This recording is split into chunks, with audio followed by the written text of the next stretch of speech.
Hello everybody, welcome to the Stripped Down Kitchen where we make quick, healthy, delicious food.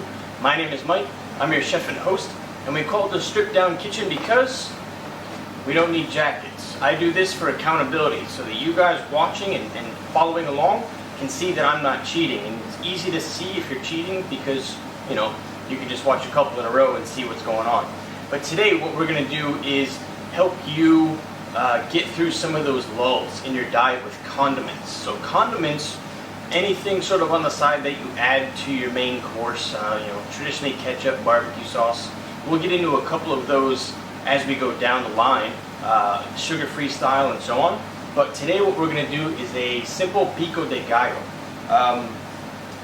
Basically, it's 6-7 ingredients. It's really fresh. It's really fast.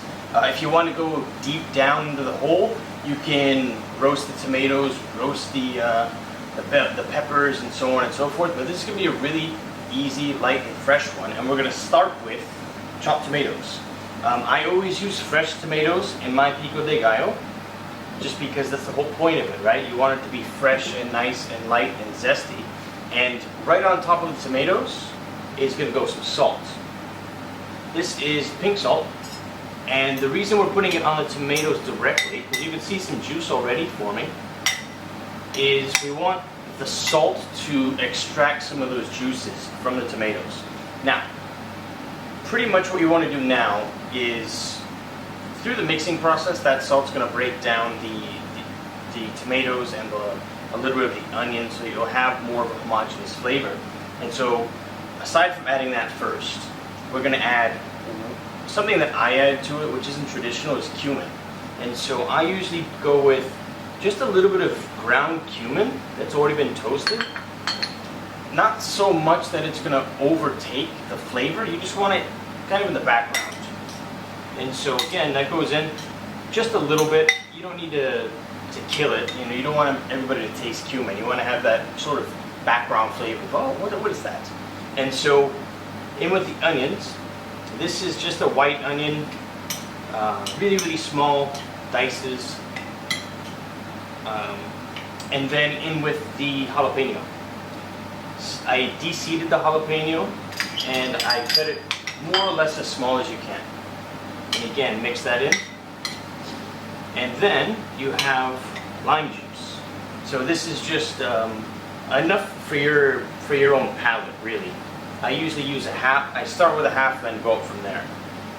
Because again, like a lot of the condiments, this is going to mature in flavor. And so, with the lime juice, with the salt, be a little bit cautious because you're going to want to taste this in about 30 minutes and then readjust the seasoning because it is going to change. And the only thing that's missing from the pico de gallo now is the coriander leaf, or cilantro if you're in the West. And then, this is your essential pico de gallo, really nice on chicken and fish, on steamed veg. It just brightens up the flavor, it gives it a different dimension.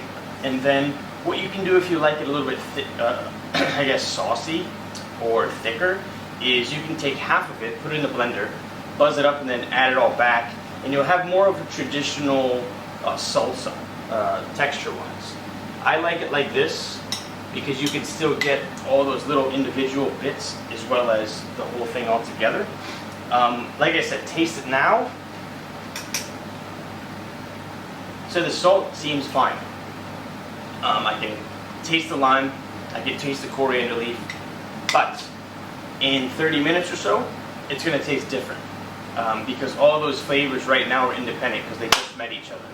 But after sitting with each other for a while, they get to know one another and it becomes more homogeneous. And then you get that traditional sort of flavor in the pico de gallo after about 30 to 40 minutes. But this is really all you have to do. It's 4 or 5 ingredients. It's super inexpensive. It's super fast. In the refrigerator, covered nicely. You have 4 to 5 days.